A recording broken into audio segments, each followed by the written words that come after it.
Glória a Deus. Profeta Ezequiel, capítulo de número 37. Ezequiel 37. Vamos ler a partir do verso de número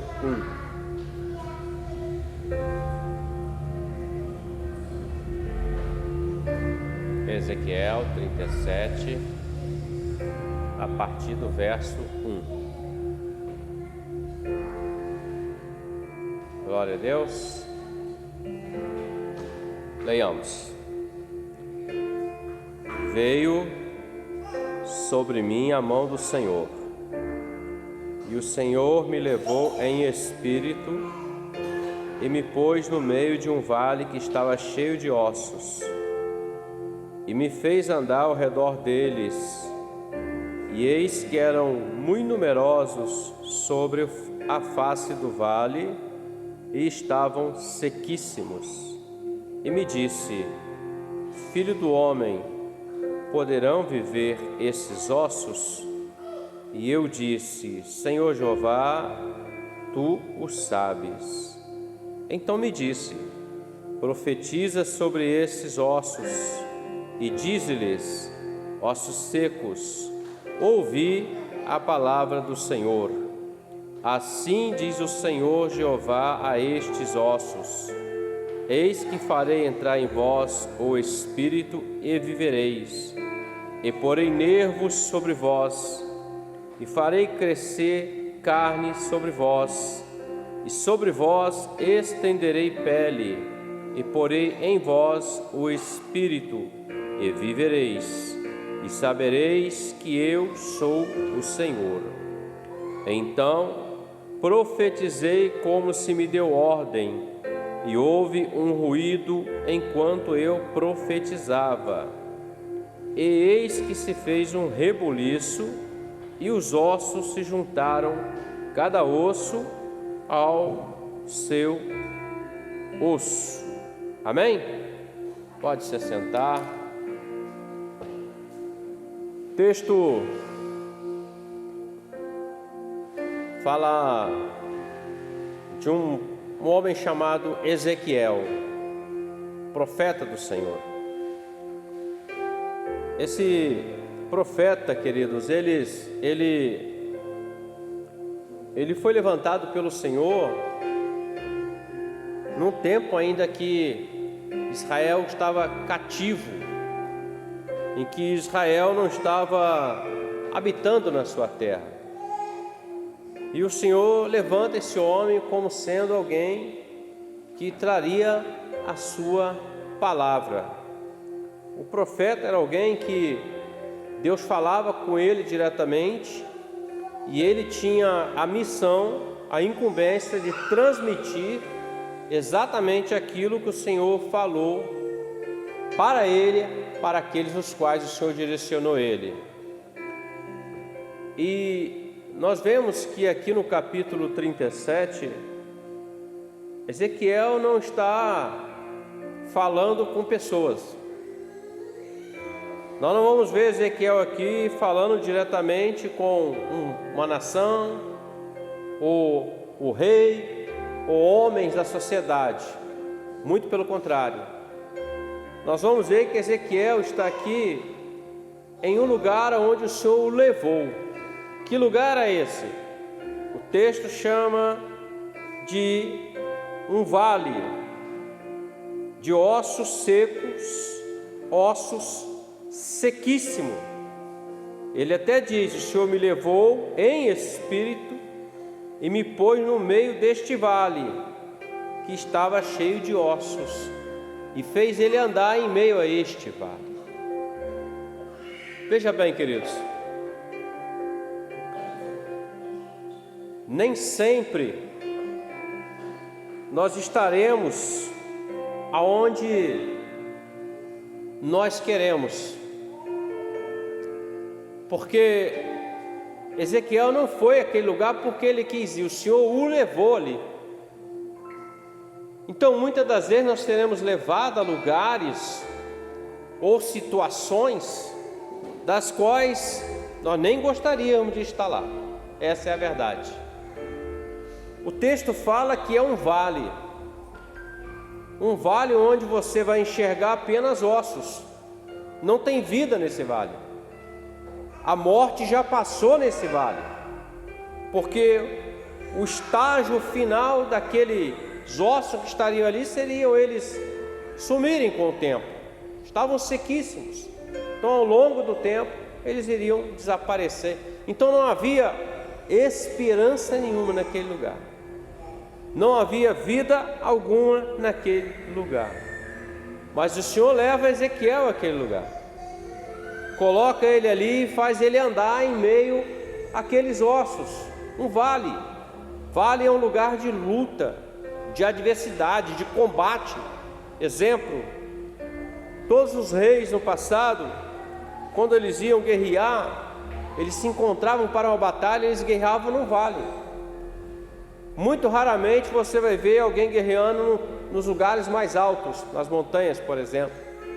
Mas você vai ver que eles estão num vale de guerra, de batalha.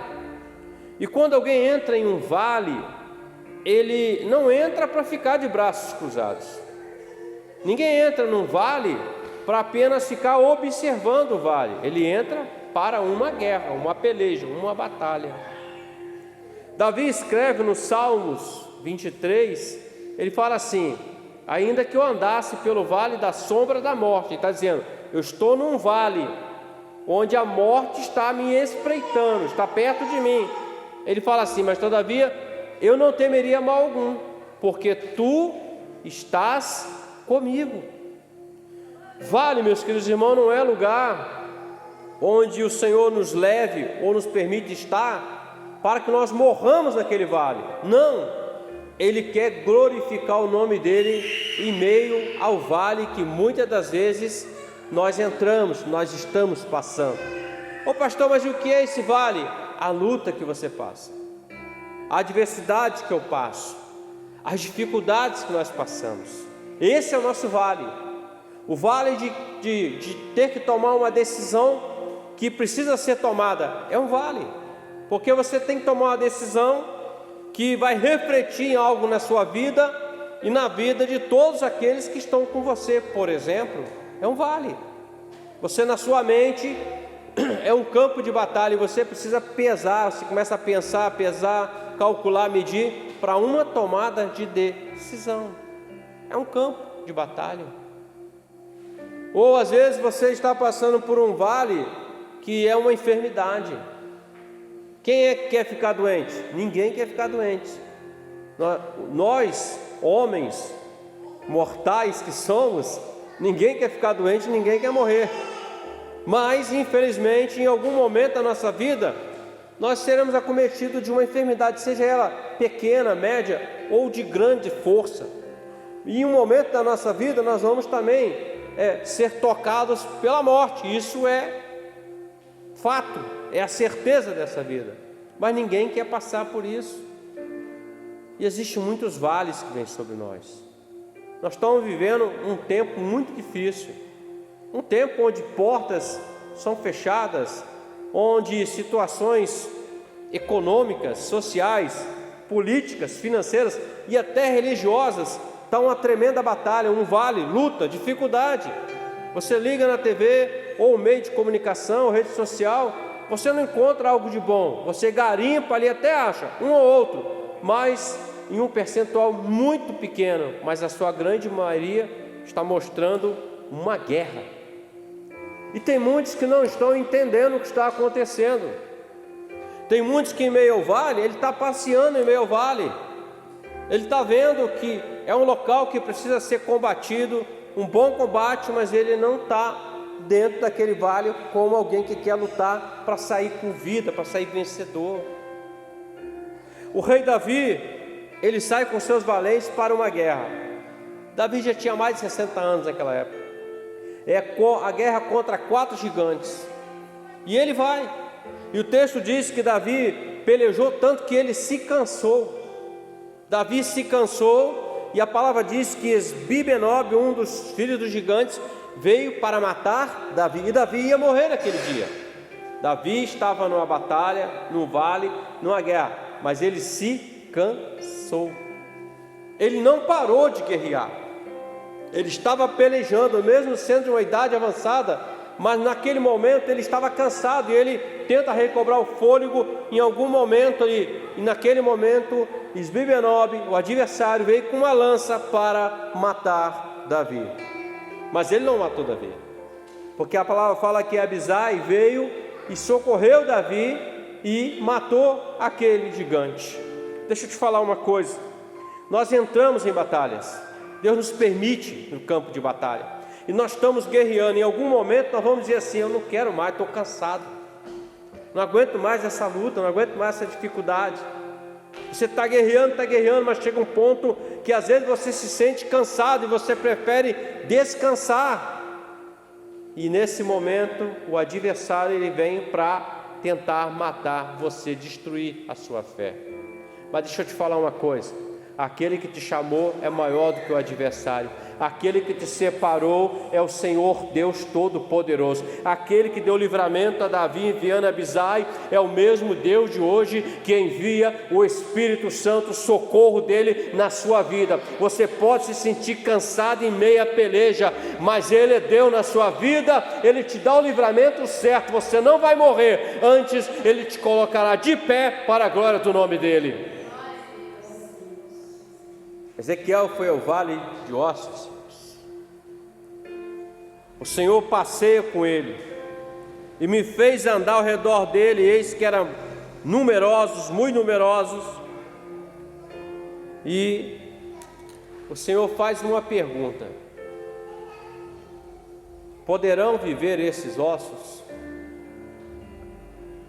É uma pergunta que, pelo racional, pela lógica humana, diríamos assim: não tem como, já é osso, não tem carne, não tem nervo, só tem ossos sequíssimos, não há expectativa nenhuma. Mas o Senhor fez a pergunta para ele: poderão viver esses ossos? Essa pergunta, ela é muito atual, porque nós temos que entender o que Deus está falando com ele. Ele coloca ele observando o problema, a luta, a dificuldade, aquele vale, a impossibilidade, e ele pergunta: poderão viver?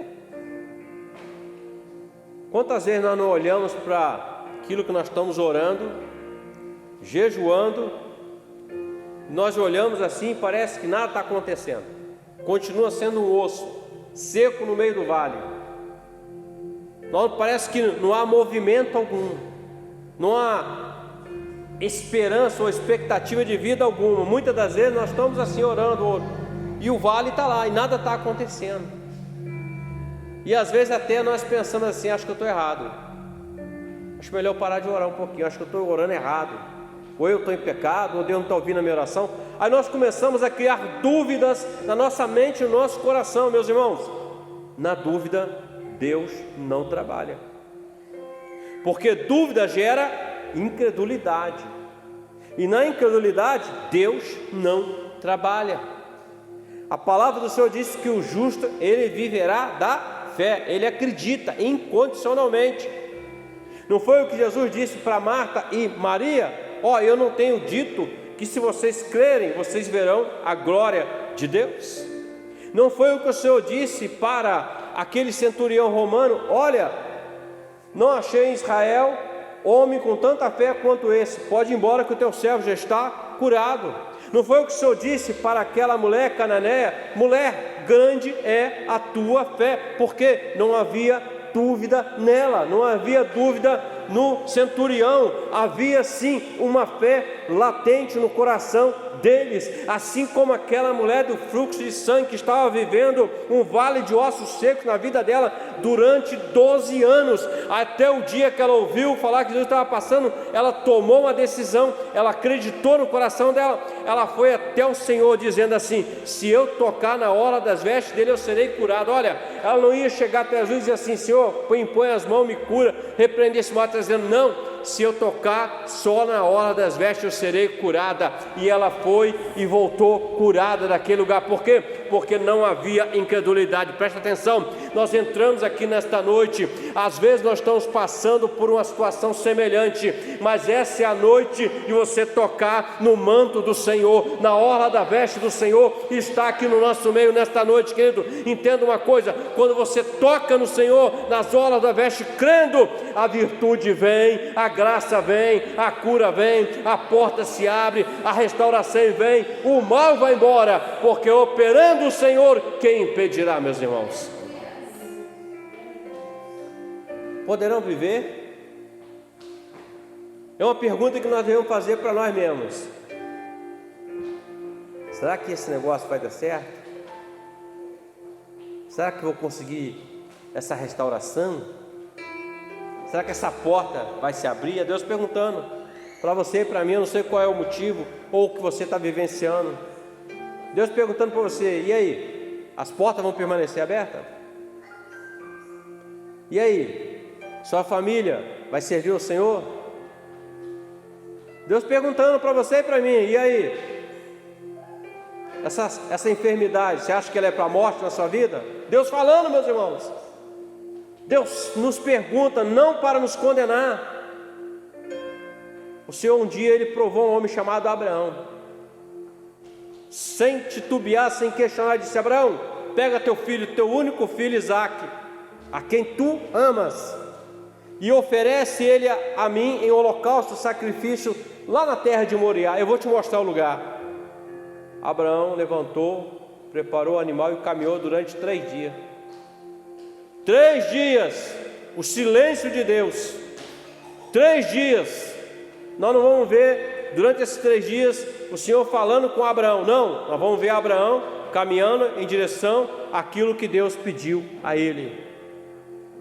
Abraão sobe o monte Moriá, prepara o altar, coloca Isaque sobre o altar, e quando ele vai sacrificar, aí Deus brada dos céus e diz: não faças mal ao menino. Deixa eu te falar uma coisa: você quer ouvir o brado do Senhor hoje na sua vida? Então, queridos, jogue por terra hoje toda incredulidade, porque os céus se abrem sobre ti nesta noite, declarando: você acha que está morto, você acha que acabou? Eu estou declarando sobre a sua vida, minha igreja, que a vida vem, que a graça vem, que vai ter um novo na sua vida. Eu vou mudar o quadro da história da sua vida, diz o Senhor nesta noite. Mas Ele quer encontrar um coração que acredita. Ezequiel, meus irmãos, estava ligado com o Senhor e disse assim: tu sabes, Senhor. O que Ezequiel estava dizendo é o seguinte: Senhor, eu não tenho condições de fazer nada nessa situação.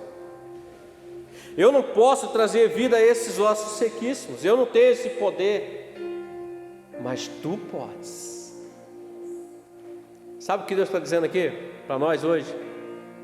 Eu não tenho como vencer essa situação. Eu não tenho como passar por essa situação.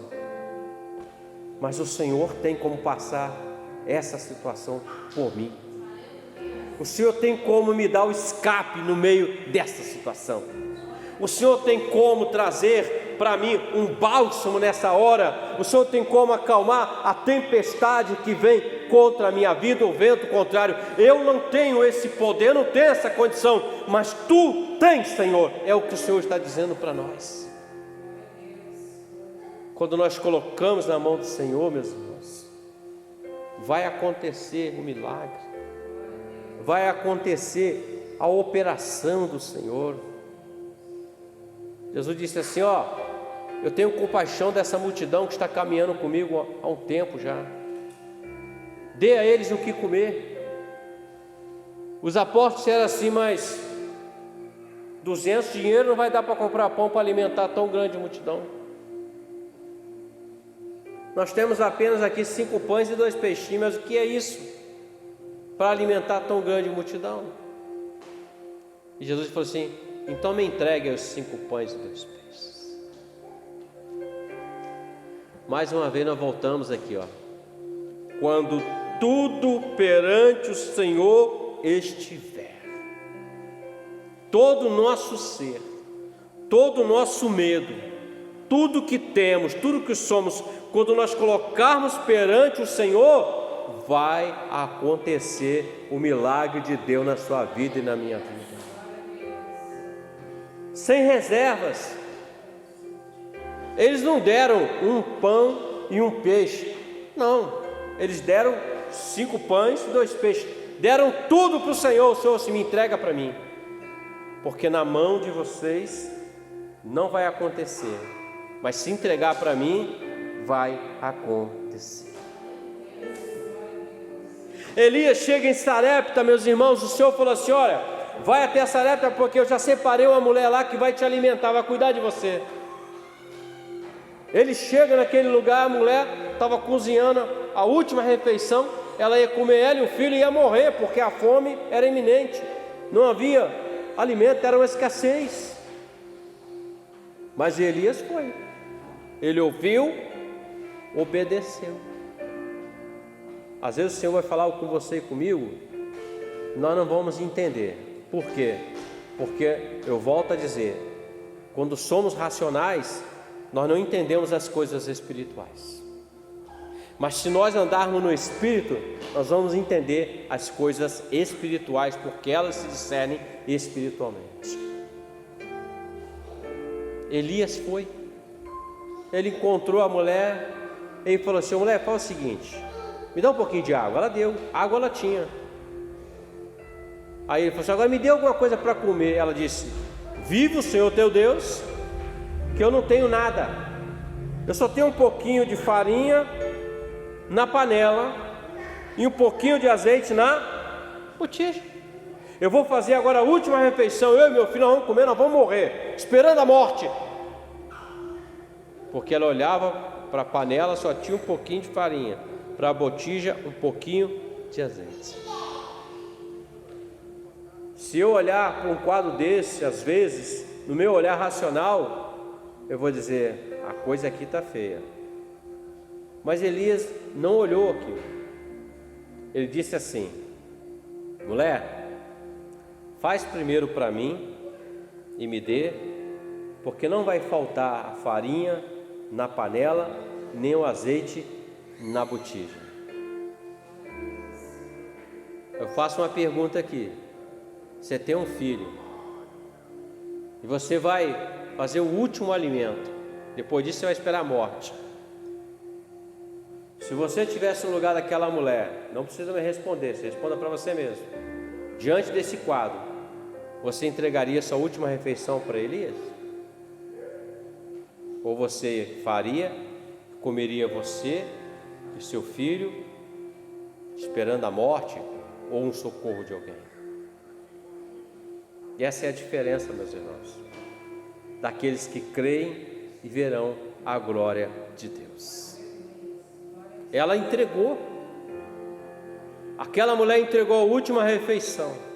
Quando ela voltou lá, na panela dela tinha farinha, na botija tinha azeite, e aquilo durou 3 anos e 6 meses. Elias morou com aquela mulher ali, naquela casa, naquele lugar, não diretamente com a mulher, morou naquele lugar, e durante 3 anos e 6 meses, na casa dela tinha farinha e tinha azeite, tinha provisão de Deus. Ao redor do redor havia uma escassez. Deixa eu te falar uma coisa: quando você entrega para o Senhor sem medidas, a bênção vem, queridos irmãos. Não vai faltar aquilo que é necessário à sua vida. As pessoas podem olhar para você e dizer assim: está perdido, acabou, é o fim. Não, porque o teu Deus é um Deus que muda o quadro da situação, quando você entrega a Ele e confia nele. Elias profetizou sobre a vida daquela mulher: olha, se você me entregar aqui, não vai faltar farinha, não vai faltar o azeite, porque ela creu naquela palavra. Ezequiel disse assim: tu sabes, e Deus falou para ele assim: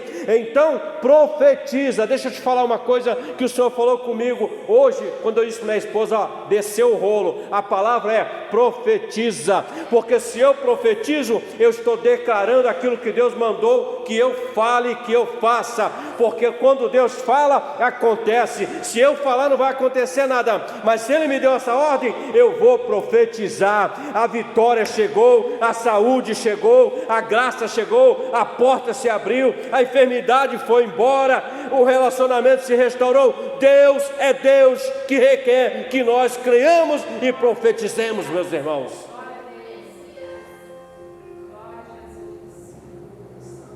Ele disse assim: profetiza. Mas profetiza qualquer coisa? Não, ele está dizendo assim, ó. Então me diz, profetiza sobre esses ossos e diz a eles: ouvi a palavra do Senhor. Olha o que ele está dizendo. Ezequiel só fala assim: ossos secos, ouvi a palavra do Senhor. Meus irmãos, deixa eu falar um negócio para vocês aqui. Fazer uma pergunta aqui.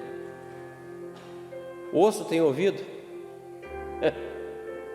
Quando é que o osso tem ouvido? Sequíssimos. Ezequiel disse assim: ossos secos, ouvi a palavra do Senhor. E quando ele declarou isso, o texto diz que houve um grande ruído. A Bíblia chama isso de reboliço, porque cada osso começou a procurar o seu osso, a sua parte. O osso ouviu. Sabe aquela expressão assim? Eu já falei tantas vezes com ele, mas ele não escuta. Eu já falei tantas vezes com ela, mas ela não escuta. Mas eu já falei com ele, pastor, mas ele não escuta. Já ouviu essa expressão? É um osso seco. Está vivo, mas está morto. Como diz em Apocalipse, ó, tem fama de que está vivo, mas está morto espiritualmente. Mas essa é a noite em que o Senhor vai estar dizendo aqui, ó, profetize sobre esses ossos secos. Diga isso, ossos secos, ouvi a palavra do Senhor. Quando ele profetizou, Deus agiu. Ó, o que cabia a Ezequiel era profetizar, declarar a palavra. O que cabia a Deus era fazer com que aqueles ossos voltassem cada um no seu lugar e houvesse uma restauração naquele lugar. O que cabe a você e a mim é profetizar a palavra do Senhor, é pregar a palavra, é anunciar a palavra, é mostrar às pessoas que existe um Deus vivo, não morto. O que cabe a Deus é ressuscitar essas almas, tirar elas da mornidão, da morte e trazer elas para a vida. Isso é o que cabe a Deus.